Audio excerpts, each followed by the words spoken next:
everyone, and welcome. I will keep my introduction to this very exciting session short and sweet. This next session is strategies to Kubernetify your legacy application, and judging by the size of this crowd, I think this is a very relevant topic to lots of us in this room. So without further ado, I'd like to welcome Sai to the stage. He's a developer advocate at IBM, so welcome. Yeah, all right, thank you.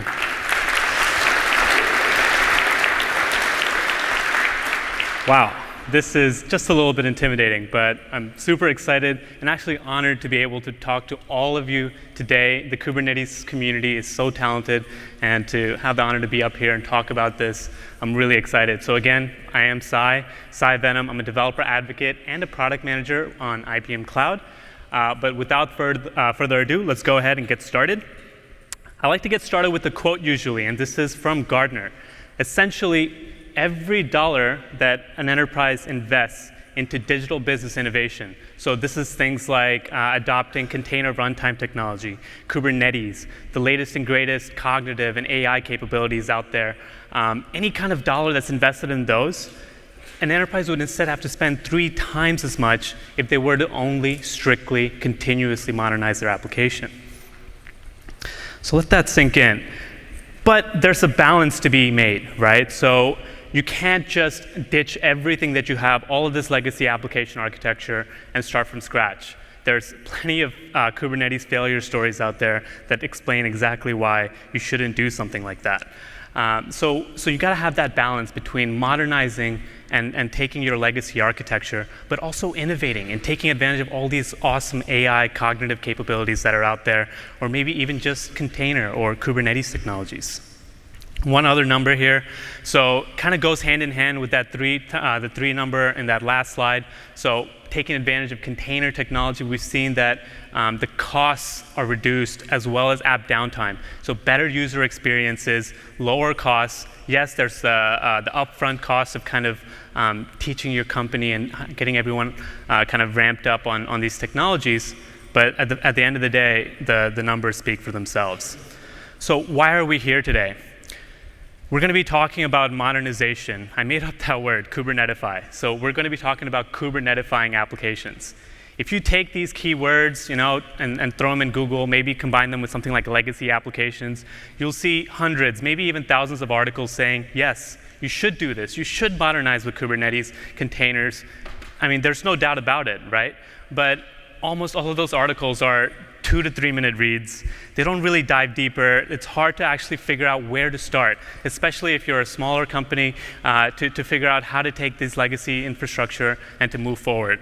So today, I'm not going to be giving you guys the marketing level, the high level view of what the architectures and that kind of thing. I want to be showing code. So I'm going to be jumping to my laptop and actually deploying applications and that kind of thing. And I'll be showing off a few major strategies for Kubernetifying applications.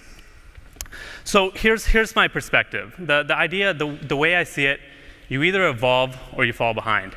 And I don't have to convince this crowd because I know for a fact that everyone here knows that Kubernetes is the future, right? It's the way to move forward. It's essentially what we want to do when we're working with our legacy applications and we're thinking about modernizing. So I'd say there's 4 major reasons why you'd want to modernize. So let's go through them really quickly here. So for one, you can escape vendor lock-in. So I think this is amazing, actually. So Kubernetes, I think this is revolutionary. The fact that every major cloud provider has a Kubernetes offering, and the fact that it's open source and there's this huge community of everyone from all of these different providers and users that are here today. And not only that, we're celebrating Kubernetes' 5th birthday here, and in Barcelona, I can't think of a better place to do it. So I'm going to ask everyone a huge favor. I know this is shameless here, but before we get going, let's cheer for Kubernetes on 3, and I'm going to take a selfie. So 1, 2, 3.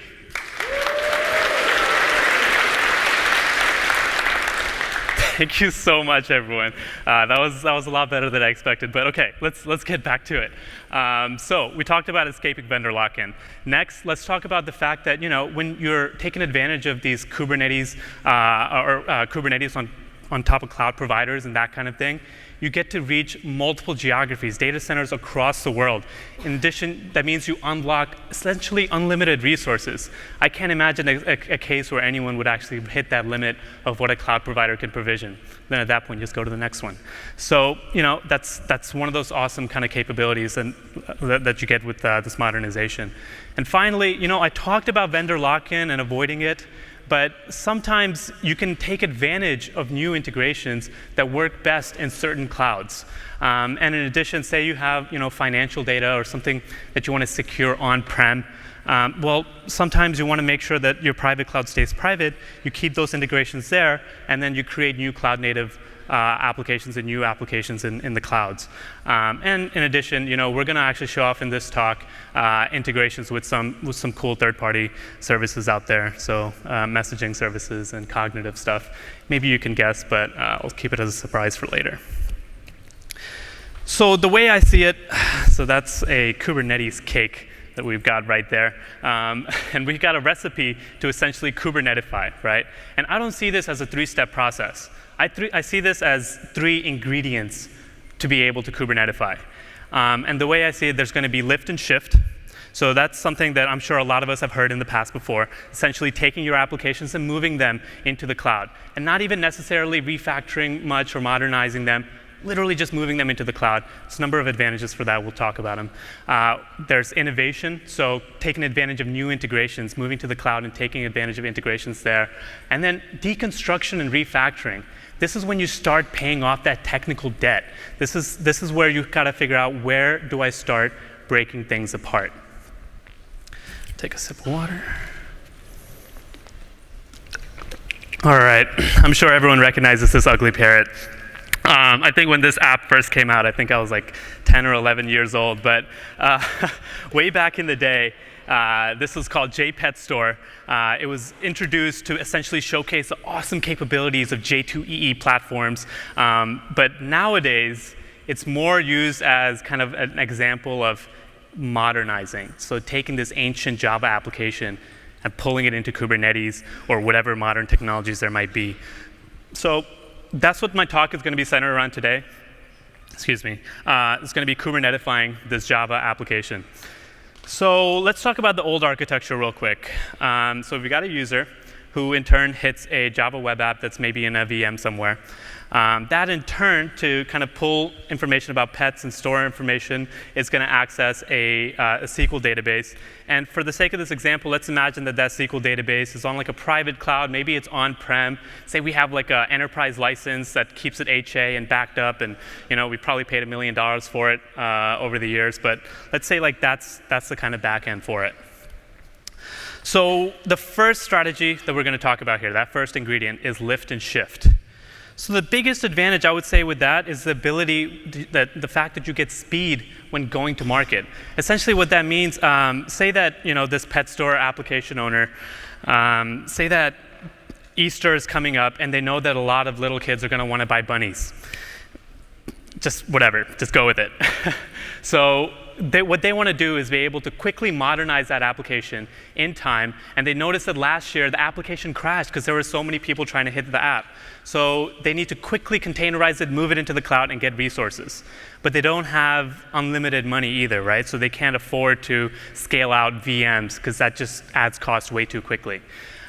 So they decide to go with an approach to kind of containerize their application, Kubernetify it, to make better use of the resources. And to do so, there's a couple of strategies they're gonna kind of implement. So extracting config and creating persistence for stateful apps and that kind of thing. But one thing that you can't forget here, just because you're doing this lift and shift and moving to the cloud doesn't really mean you're cloud native. You're just creating technical debt for yourself. At this point now you have 2 environments you have to manage, your on-prem side, the cloud side, and the cloud side isn't really even cloud native. And yeah, you're using Kubernetes, but it's still not the most efficient way of scaling if you're not breaking them apart into microservices. So let's go ahead and start this demo. And let me just, I was on the hotspot before and it dropped off. Actually, no, I'm still on the hotspot. So we're going to hope this works, and let's go ahead and get started here. So first things first, what is the pet store application? So I have the kind of the old version of it running. And so essentially, you're going to see it in a second here once it loads. Everyone's favorite Java application. See things like the number of fish you have, dogs, whatever it might be. You can drill in deeper. It's a cart service, signing in, signing out, that kind of thing. So this is essentially a Java application. So if we want to take a look at the code, we can kind of drill in here.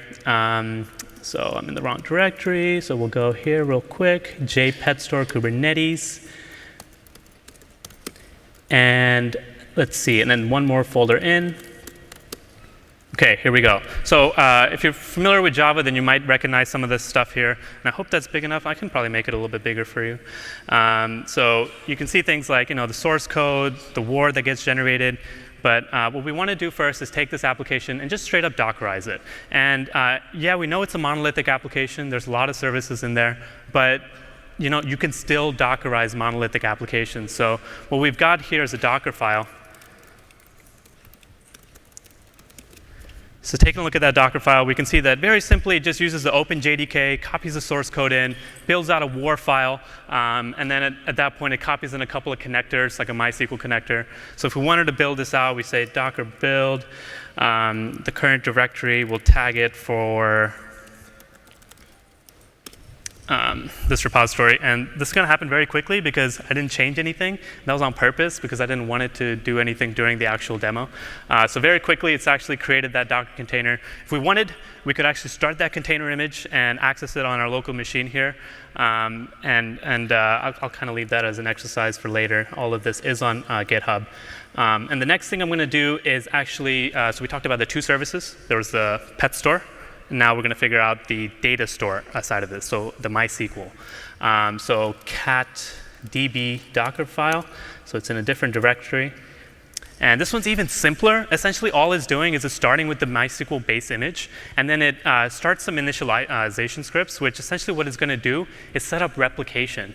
So it's going to replicate this database to make sure that the ones running in Docker and Kubernetes are going to replicate against the ones that we have on-prem. And this is how we add state and rather persistence to a stateful application. Because as we should all know by now, running stateful application in Kubernetes means that you've got to start thinking about things like storage and persistent volumes and object storage and that kind of thing. So by using replication, this is our kind of way of being able to use a stateful database here. So we've got our Kubernetes cluster. Actually, I'm already connected, I think. So let me just quickly run this command to make sure that the connection goes through. OK, come on, Wi-Fi. OK, I'll put this right here. Hopefully the signal's better. So we have a 2 worker node cluster ready to go. So let's go ahead and push this pet store application into Kubernetes. To do so, we need a deployment YAML. Let's see. I should do less here so we can kind of walk through it. So this does a lot of different things, but essentially the key things to look out for here. So one, it's pulling that image from my repository. It's replicating it out 2 times, just because one is better than 2. If one of them goes down, the other one still continues to work. We expose that service, but we don't actually specify a type like load balancer, or node port, or even an ingress for it. Or rather, we will specify an ingress. So far, it's only like an internal thing. Next, we also deploy the database. So again, that's that Docker image that we built. So it's going to pull that. One key thing I want to point out here, so we talked about extracting configuration, right? So this is essentially taking key parts of configuration in an application and pulling them out and making them config that's kind of driven by, in the Kubernetes way, driven by YAML and Kubernetes resources. Essentially what this allows us to do later on, if we wanted to connect up to a test database, we don't have to rebuild the image. We just go in here and we change the URL, the port, the host, database, whatever it might be, and then just redeploy the application. And it just configures it and restarts those apps. Everything is good to go. The last thing I want to point out here is this ingress. Essentially what we're doing is we're exposing this application on this subdomain that's provided to us by IKS, our Kubernetes service. So there we go. So that's the deployment YAML. And let's do a kubectl apply jpetstore. And now I'm actually going to talk about this thing that I've just kind of kept it as an elephant in the room here. But this is a tool. It's called KUI, and it essentially gives you a visual way of doing Kubernetes and Kubernetes CLI. So as you can see, just by running that apply command, it shows me live updates of the pods getting started up, of the pods and the services getting created, all the different artifacts, and as opposed to the traditional kubectl experience, honestly, I think this is pretty neat. So all this is actually open source. It's a CLI. Anyone can use it. I think it's just IBM/KUI. So yeah, check it out if you guys are curious. It's essentially just a little Electron-based app that allows you to have more kind of visuals when you're working with Kubernetes.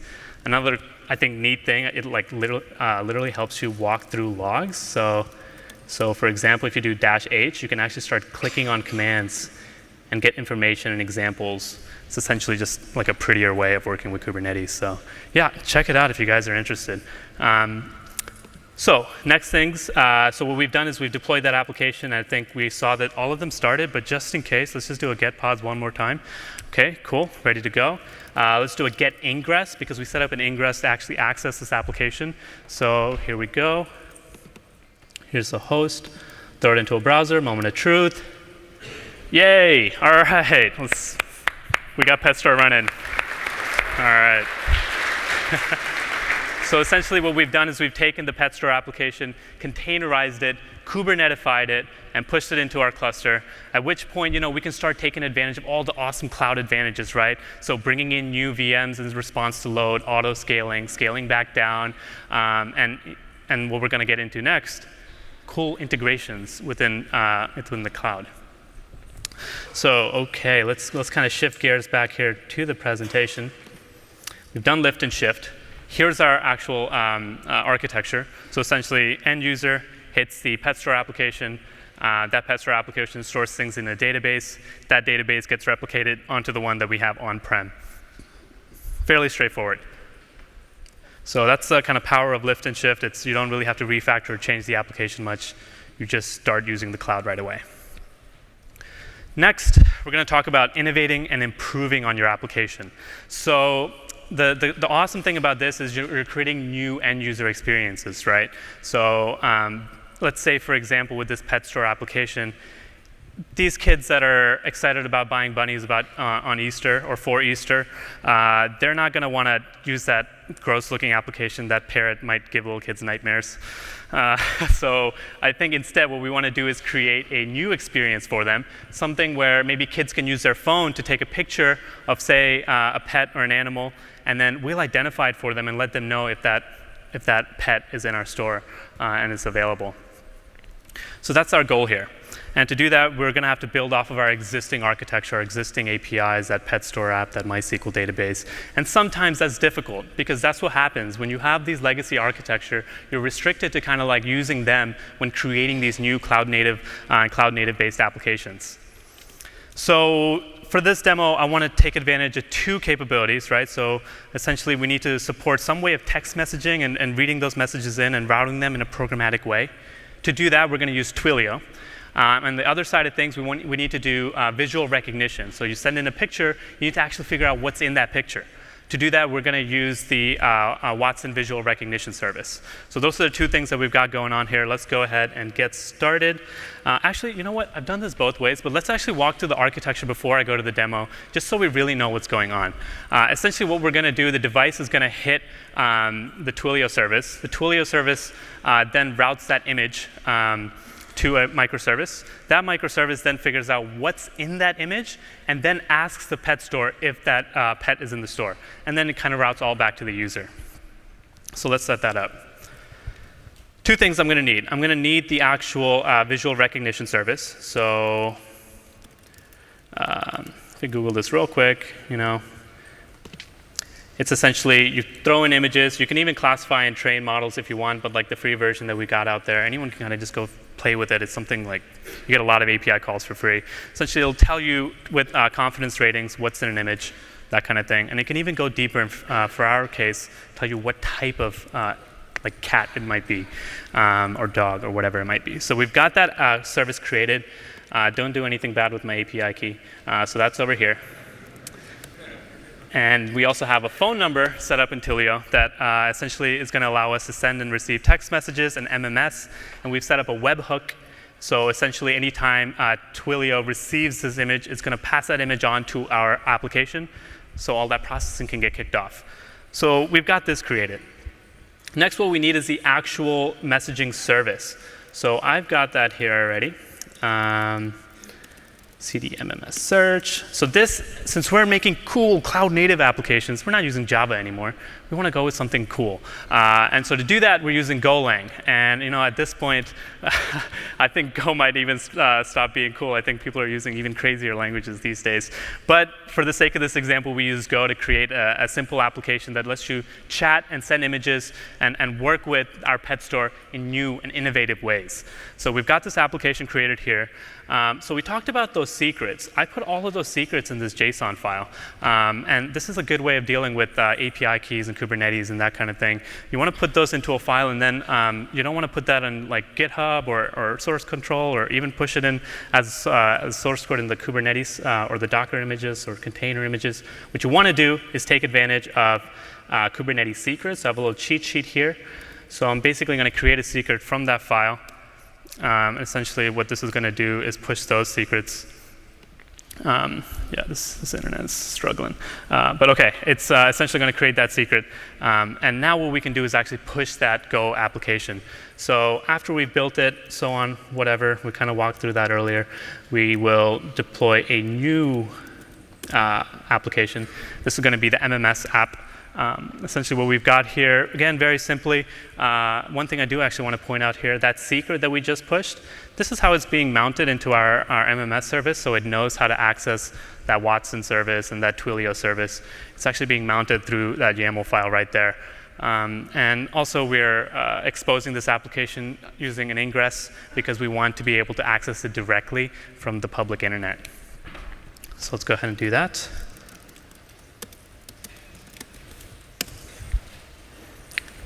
And again, for those that may have walked in, so this is the QE tool that we're using here. That essentially is what is making everything look a little bit magical when you deploy new applications, that kind of thing.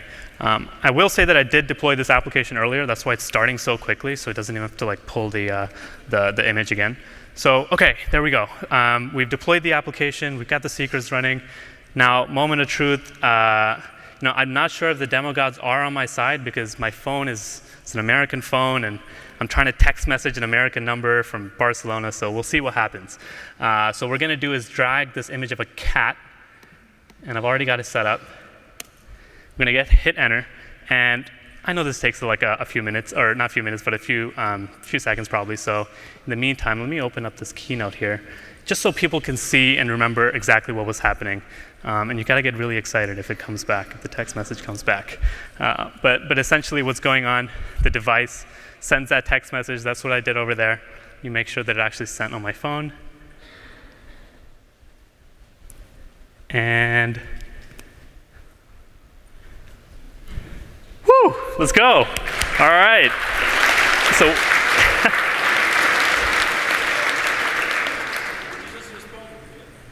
So essentially what it's saying is that our catalog does have a cat, a Persian cat, and we have it set for 9350. So there we go.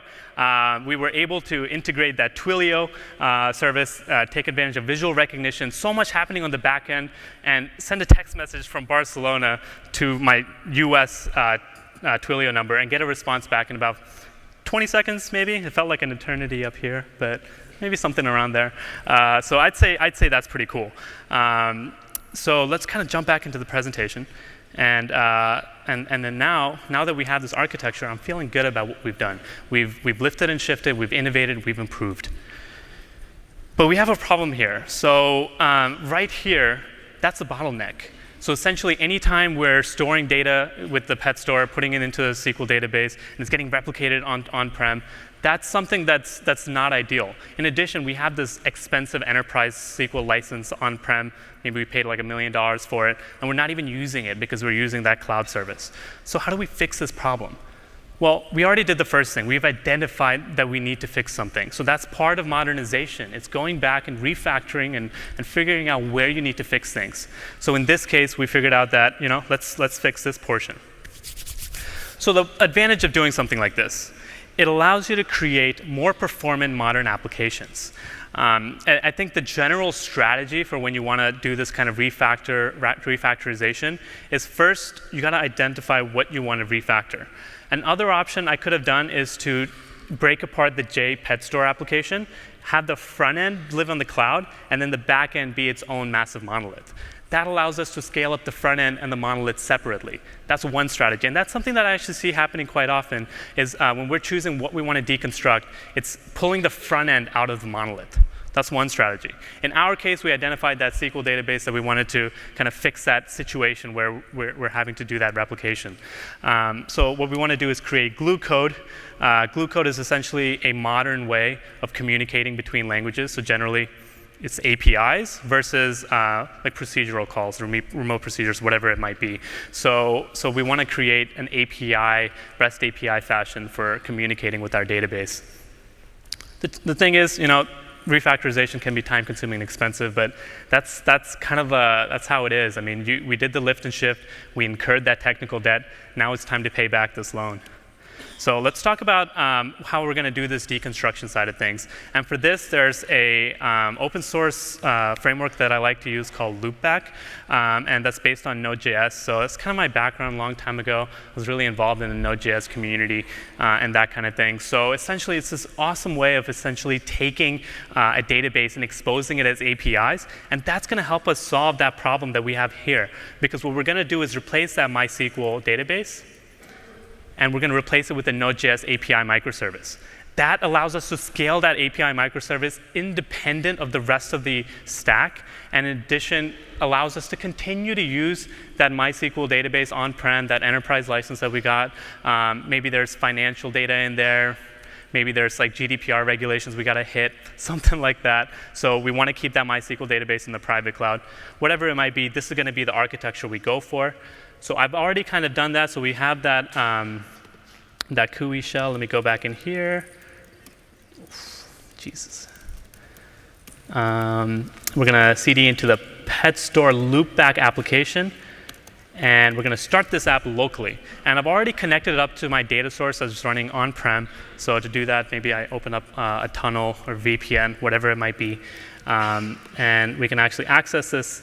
And we'll see that there's APIs created now. And if you guys recognize this as Open API specification, previously known as Swagger.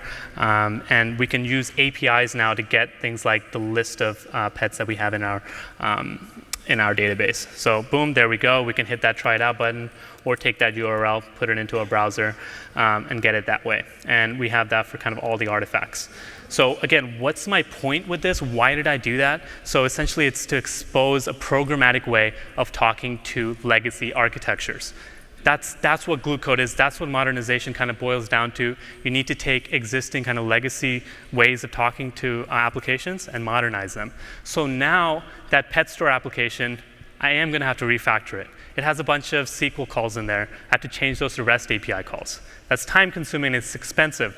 But the advantage is in the future, when I create a new application that accesses that same database, I don't have to worry about those SQL procedure calls anymore. I can just use APIs. And that means that new team of new hires that I got is going to have an easier time developing new cloud native mobile apps or whatever it might be working against that database than if I were to never have modernized it in the first place. Whew, that was a mouthful. OK, so what we've got here, so we started that LoopBack app locally. I guess the next thing I'd want to do is actually push it into the cluster. And for the sake of time here, I'm just going to go ahead and do the push. And in a few seconds here, it should come back. So essentially, what we're doing is taking the LoopBack app, instead of running it locally, we're going to push it into the Kubernetes cluster. For the sake of this demo, what I did was I exposed the actual APIs as an ingress, or a node port rather, so that I'll be able to actually access it and show it to you. There we go, finally came back.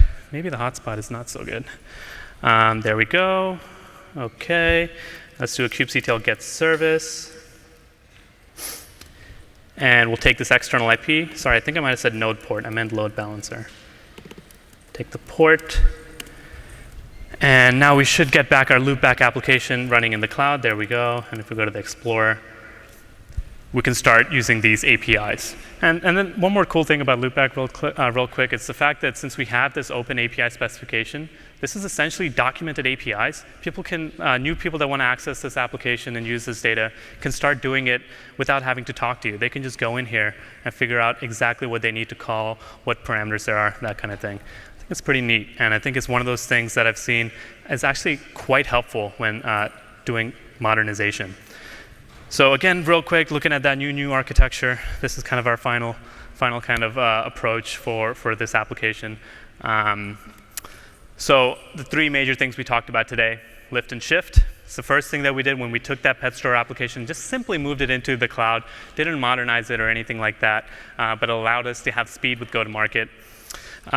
We talked about innovation, so essentially tying together cognitive APIs and messaging to enable that cool text message approach to working with our pet store so that you never have to see that creepy parrot ever again. And the final thing we talked about was deconstructing, so identifying key things in the architecture that we want to break apart. We did that SQL database replication thing, but another option generally that I've seen is breaking apart the monolith, so pulling apart the front end and then pulling apart various services. So that's going to be it for me. I have some Kubernetes videos actually that if you guys are interested, check out YouTube. They go over the concepts, basic concepts, deployments, that kind of thing. And again, yeah, thank you so much for having me, everyone.